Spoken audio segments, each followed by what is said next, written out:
Hi friends, welcome back to my YouTube channel. ಎಲ್ಲರೂ ಹೇಗಿದ್ದೀರಾ? ಇವತ್ತು ನಾನು ಆಫೀಸಿಂದ ವ್ಲಾಗ್ ಸ್ಟಾರ್ಟ್ ಮಾಡಿದ್ದೀನಿ. ಯಾಕೆ ಅಂದರೆ ಒಂದು ಸ್ಪೆಷಲ್ ಪಾಟ್ಲಕ್ ಲಂಚ್ ಅಂತ ಈವೆಂಟ್ ಇದೆ ನಮ್ಮ ಆಫೀಸಲ್ಲಿ. ಸೊ ಪಾಟ್ಲಕ್ ಲಂಚ್ ಅಂತ ಅಂದರೆ ಯಾರಿಗೆಲ್ಲ ಸಾಧ್ಯ ಆಗುತ್ತೋ ಅವರೆಲ್ಲ ಒಂದು ಡಿಶ್ನ ಮಾಡ್ಕೊಂಡು ತೊಗೊಂಡು ಹೋಗಬೇಕು. ಯಾರಿಗೆಲ್ಲ ಆಗೋದಿಲ್ವೋ ಅವರೆಲ್ಲ ಹೊರಗಡೆಯಿಂದ ಆರ್ಡರ್ ಮಾಡಿ ತರಿಸ್ಕೊಡ್ಬೇಕು. ಸೊ ಇದನ್ನೆಲ್ಲ ಒಂದು ಕಡೆ ಅರೇಂಜ್ ಮಾಡಿ ಎಲ್ಲರೂ ಊಟ ಮಾಡೋದಿರುತ್ತೆ. ನಾನು ಕೂಡ ಚಿಕನ್ ಬಿರಿಯಾನಿನ ತೊಗೊಂಡು ಹೋಗಿದ್ದೆ. ಆ ರೆಸಿಪಿನೂ ಇದೇ ವಿಡಿಯೋದಲ್ಲಿ ಶೇರ್ ಮಾಡಿದ್ದೀನಿ. ಸೊ ವಿಡಿಯೋನ ಪೂರ್ತಿಯಾಗಿ ಸ್ಕಿಪ್ ಮಾಡದೆ ನೋಡಿ, ಓಕೆನಾ? ಇನ್ನೇನು ಎಲ್ಲರೂ ಕ್ಯಾಫೆಟೇರಿಯಾಗೆ ಬಂದುಬಿಟ್ವಿ. ಸೊ ನಾನಿವಾಗ ಫಸ್ಟು ಏನೇನಿದೆ ಅಂತ ತೋರಿಸ್ಬಿಡ್ತೀನಿ. ನೋಡಿ ಫ್ರೆಂಡ್ಸ್, ಇಷ್ಟೆಲ್ಲ ಐಟಮ್ಸ್ನ ತೊಗೊಂಡು ಬಂದಿದ್ದೀವಿ. ಮೇಘನಾ ಚಿಕನ್ ಬಿರಿಯಾನಿ ಮತ್ತು ಬಿರಿಯಾನಿ ರೆಸಿಪೀಸ್, ಎಲ್ಲರೂ ಮಾಡ್ಕೊಂಡು ಬಂದಿರೋಂಥ ಡಿಶಸ್ ಎಲ್ಲ ತೊಗೊಂಡು ಬಂದು ಅರೇಂಜ್ ಮಾಡಿ ಇಟ್ಕೊಂಡಿದ್ದೀವಿ. ಇವಾಗ ನಾನೇನೇನು ತೊಗೊಂಡಿದ್ದೀನಿ ಅಂತ ತೋರಿಸ್ತೀನಿ. ಪುಳಿಯೋಗರೆ, ಗ್ರೇವಿ ಮತ್ತು ಬಿರಿಯಾನಿ, ಒಂದು ತಂದೂರಿ ಚಿಕನ್ ಇತ್ತು, ಅದ್ರ ಜೊತೆಗೆ ಜಾಮೂನ್ ಮತ್ತು ಕಾರ್ನ್ ಚಾಟ್ ಅಂತ ಮಾಡ್ಕೊಂಡು ಬಂದಿದ್ದರು. ಅದನ್ನು ಕೂಡ ತೊಗೊಂಡು ಎಲ್ಲ ತಿಂದು ಊಟನ ಮುಗಿಸ್ಕೊಂಡು ಇವಾಗ ಮತ್ತೆ ನಮ್ಮ ವರ್ಕ್ ಪ್ಲೇಸ್ಗೆ ಹೋಗ್ತಾಯಿದ್ದೀವಿ. ಸೊ ಸ್ವಲ್ಪ ಹೊತ್ತು ವರ್ಕ್ ಮಾಡಿಕೊಂಡು ಅದಾದಮೇಲೆ ಒಂದು ಸಣ್ಣ ಮೀಟಿಂಗ್ ಇತ್ತು. ನಮ್ಮ ಡೆಲಿವರಿ ಮ್ಯಾನೇಜರು ಹೈದ್ರಾಬಾದಿಂದ ಬಂದಿದ್ದರು.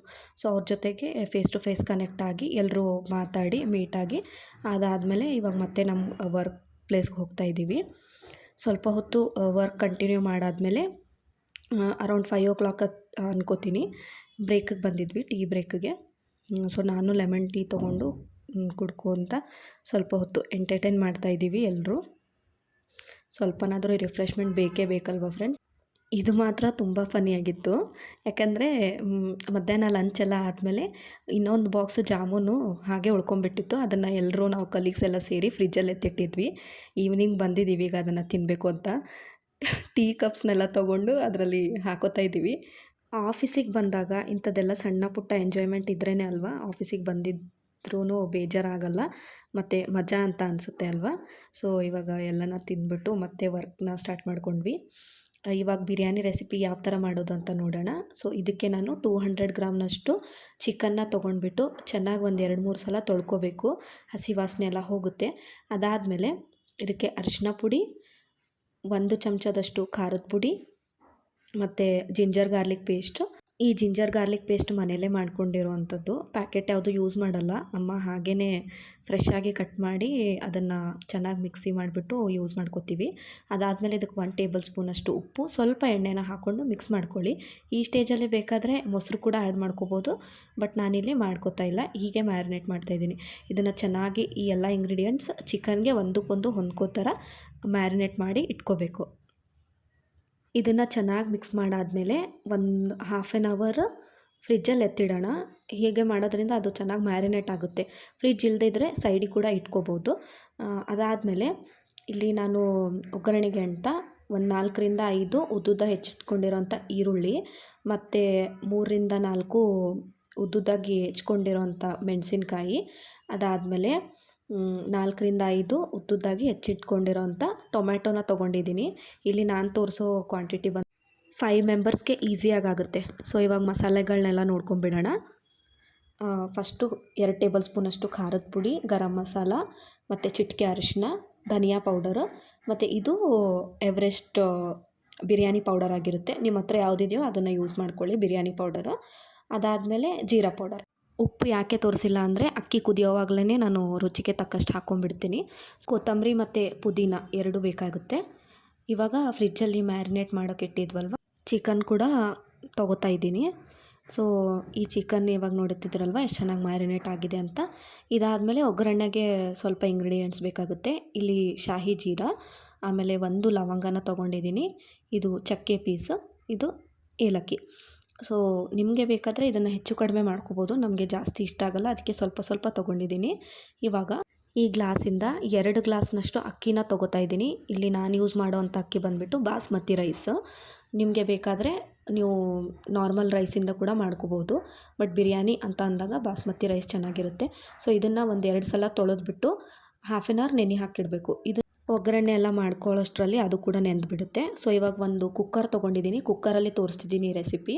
ಕುಕ್ಕರ್ಗೆ 1 ಟೇಬಲ್ ಸ್ಪೂನಷ್ಟು ತುಪ್ಪನ ಹಾಕ್ಕೊಂಡಿದ್ದೀನಿ, 2-3 ಟೇಬಲ್ ಸ್ಪೂನಷ್ಟು ಎಣ್ಣೆನ ಹಾಕ್ಕೊಂಡಿದ್ದೀನಿ.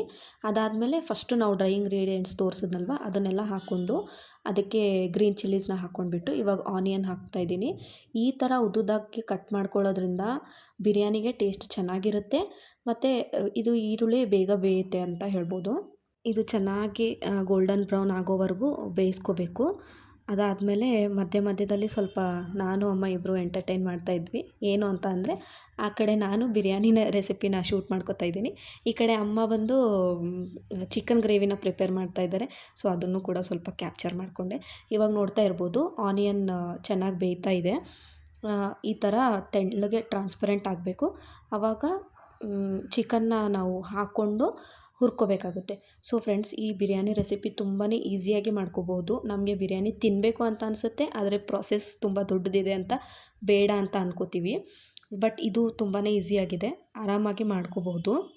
ಇವಾಗ ಮ್ಯಾರಿನೇಟ್ ಮಾಡಿರೋಂಥ ಚಿಕನ್ ಕೂಡ ಹಾಕೋತಾ ಇದ್ದೀನಿ. ಈ ಚಿಕನ್ನ ಈರುಳ್ಳಿಯಲ್ಲಿ ಚೆನ್ನಾಗಿ ಮಿಕ್ಸ್ ಆಗೋ ಥರ ಬೇಯಿಸ್ಕೊಂಡ್ಬಿಟ್ಟು ಒಂದು 10-15 ನಿಮಿಷ ಹಾಗೆ ಬಿಡಬೇಕು. ಮತ್ತು ಮಧ್ಯದಲ್ಲಿ ಕಲಿಸ್ಕೊತ ಇರಬೇಕಾಗುತ್ತೆ, ಹಾಗಾಗಿ ಮಾಡ್ಕೋತಾ ಹೋಗಬೇಕಾಗುತ್ತೆ. ಇವಾಗ ಇದು ಒಂದು 10-15 ನಿಮಿಷ ಬೇಯಲಿ. ಅದಾದಮೇಲೆ ನಾವು ಉದ್ದುದ್ದಕ್ಕಾಗಿ ಹೆಚ್ಕೊಂಡಿರ್ತೀವಲ್ವ ಆ ಟೊಮೆಟೊನ ಹಾಕ್ಕೋಬೇಕು. ಸೊ ಕುಕ್ಕರಲ್ಲಿ ಈಸಿಯಾಗಿ ಮಾಡ್ಕೋಬೋದು, ಮತ್ತು ಪಾತ್ರೆಯಲ್ಲೇ ಮಾಡ್ಕೋಬೇಕು ಅಂತೆಲ್ಲ ಕುಕ್ಕರಲ್ಲಿ ತೋರಿಸ್ಕೊಡ್ತಾ ಇದ್ದೀನಿ. ಸೊ ತುಂಬಾ ಈಸಿಯಾಗಿರುತ್ತೆ. ಅಥೆಂಟಿಕ್ ಬಿರಿಯಾನಿ ರೆಸಿಪಿ ಆದರೆ ಸಪ್ರೇಟಾಗಿ ಗ್ರೇವಿ ಮಾಡಿಕೊಂಡು ಸಪ್ರೇಟಾಗಿ ರೈಸ್ ಮಾಡ್ಕೊಳ್ಳೋದು ಇದೆಲ್ಲ ಒಂದು ಉದ್ದ ಪ್ರೊಸೆಸ್ ಇರುತ್ತೆ. ಬಟ್ ಈ ರೆಸಿಪಿನಲ್ಲಿ ಹಾಗೆಲ್ಲ ಇಲ್ಲ. ಒನ್ ಪಾಟ್ ಚಿಕನ್ ಬಿರಿಯಾನಿ ಅಂತಲೇ ಕರಿಬೋದು. ಸೊ ಇವಾಗ ನೋಡ್ತಿದ್ದೀರಲ್ವ ಚಿಕನ್ ಕೂಡ ಹಾಗೆ ಕಲಿಸ್ಕೋತಾ ಇದ್ದೀನಿ ನಾನು. ಹೀಗೆ ಕಲಿಸ್ತಾ ಇದು ಚೆನ್ನಾಗಿ ಬೇಯುತ್ತೆ. ಅದಾದಮೇಲೆ ಇವಾಗ ಟೊಮೆಟೊನ ಹಾಕೋತಾ ಇದ್ದೀನಿ. ಟೊಮೆಟೊನ ಹಾಕ್ಕೊಂಡು ಮತ್ತು ಇದನ್ನೆಲ್ಲ ಚೆನ್ನಾಗಿ ಮಿಕ್ಸ್ ಮಾಡ್ಕೋಬೇಕು. ಇವಾಗ ಒಂದು ಟಿಪ್ ಹೇಳ್ತೀನಿ ಯಾವ ಥರ ಅಂತೆ. ಇದಕ್ಕೆ ಉಪ್ಪು ಹಾಕ್ಕೊಳ್ಳಿ ಫಸ್ಟು. ಉಪ್ಪು ಹಾಕ್ಕೊಂಡ್ಬಿಟ್ಟು ಚೆನ್ನಾಗಿ ಮಿಕ್ಸ್ ಮಾಡ್ಕೊಳ್ಳೋಣ. ಆ ಟೊಮೆಟೊ ಮೆತ್ತಗಾಗೋವರೆಗೂ ಬೇಯಿಸ್ಕೊಂಡ್ರೆ ಚಿಕನ್ ಕೂಡ ಬೇಯುತ್ತೆ, ಟೊಮೆಟೊ ಕೂಡ ಬೇಯುತ್ತೆ. ಇವಾಗ ಇನ್ನೊಂದು ಸೈಡು ಅಕ್ಕಿನ ಎಷ್ಟು ತೊಗೊಂಡಿದ್ದೀರಾ ಆ ಅಳತೆ ಪ್ರಕಾರ ಒಂದು ಪಾತ್ರೆಗೆ ನೀರನ್ನ ಹಾಕ್ಕೋಬೇಕು. ನಾನು ಬಾಸ್ಮತಿ ಅಕ್ಕಿನ ಯಾವ ಥರ ತೊಗೊಂಡಿದ್ದೀನಿ ಅದಕ್ಕೆ ನೋಡಿಕೊಂಡು ಅಷ್ಟು ನೀರನ್ನ 1-2.5 ಗ್ಲಾಸ್ನಷ್ಟು ನೀರನ್ನ ಹಾಕ್ಕೊಂಡು ಕುದಿಸೋದಕ್ಕೆ ಇಟ್ಬಿಟ್ಟಿದ್ದೀನಿ. ಅದಾದಮೇಲೆ ಇವಾಗ ಚಿಕನ್ಗೆ ಈ ನಾನೇನು ಡ್ರೈ ಇಂಗ್ರೀಡಿಯೆಂಟ್ಸ್ ತೋರಿಸಿದ್ನಲ್ವ ಅದನ್ನೆಲ್ಲ ಹಾಕ್ಕೊಂಡ್ಬಿಟ್ಟು ಚೆನ್ನಾಗಿ ಎಣ್ಣೆ ಬಿಟ್ಕೊಳ್ಳೋವರೆಗೂ ಅದನ್ನು ಮಿಕ್ಸ್ ಮಾಡ್ಕೋಬೇಕು. ಹೀಗೆ ನೀರನ್ನು ಕುದಿಸಿ ಈ ರೆಸಿಪಿ ಮಾಡೋದ್ರಿಂದ ಬಿರಿಯಾನಿ ರೈಸ್ ಅನ್ನೋದು ತುಂಬಾ ಉದುರಾಗಿ ಬರುತ್ತೆ ಮತ್ತು ಎಲ್ಲೂ ಮೆತ್ತಗಾಗೋದಿಲ್ಲ. ಕುಕ್ಕರಲ್ಲಿ ಮಾಡ್ಕೋತಾ ಇದ್ದೀವಲ್ವ, ಸೊ ಹಾಗಾಗಿ ಮೆತ್ತಗಿರೋದಿಲ್ಲ. ಇವಾಗ ಅರ್ಧ ಕಪ್ ಮೊಸರನ್ನ ಹಾಕೋತಾ ಇದ್ದೀನಿ. ಈ ಮೊಸರನ್ನ ಹಾಕಿ ಈ ಮಸಾಲೆಗೆ ಹೊಂದ್ಕೋತಾರ ಮೊಸರದ್ದು ಹಸಿ ವಾಸನೆ ಹೋಗಬೇಕು, ಅಲ್ಲಿವರೆಗೂ ಚೆನ್ನಾಗಿ ಮಿಕ್ಸ್ ಮಾಡ್ಕೋತಾ ಇರಬೇಕು. ಅದಾದಮೇಲೆ ಇನ್ನೊಂದು ಟಿಪ್ ಏನಂದರೆ ಫ್ರೆಂಡ್ಸ್, ಮೊಸರು ಹಾಕಬೇಕಾದ್ರೆ ತುಂಬ ಹುಷಾರಾಗಿರಿ. ಗ್ಯಾಸ್ ಫ್ಲೇಮ್ನ ಲೋ ಫ್ಲೇಮ್ಗೆ ಇಟ್ಕೊಳ್ಳಿ. ಹೀಗೆ ಮಾಡೋದ್ರಿಂದ ಮೊಸರು ಒಡೆದೋಗೋದಿಲ್ಲ. ಇನ್ ಕೇಸ್ ನೀವು ಮೊಸರನ್ನ ಹೈ ಫ್ಲೇಮಲ್ಲಿಟ್ಟು ಹಾಕ್ಕೊಂಡಿದ್ದಾದ್ರೆ ಡೆಫಿನೆಟಾಗಿ ಮೊಸರು ಒಡೆದೋಗುತ್ತೆ ಮತ್ತು ರೈಸ್ ಟೇಸ್ಟು ತುಂಬಾ ಡಿಫ್ರೆಂಟ್ ಆಗುತ್ತೆ.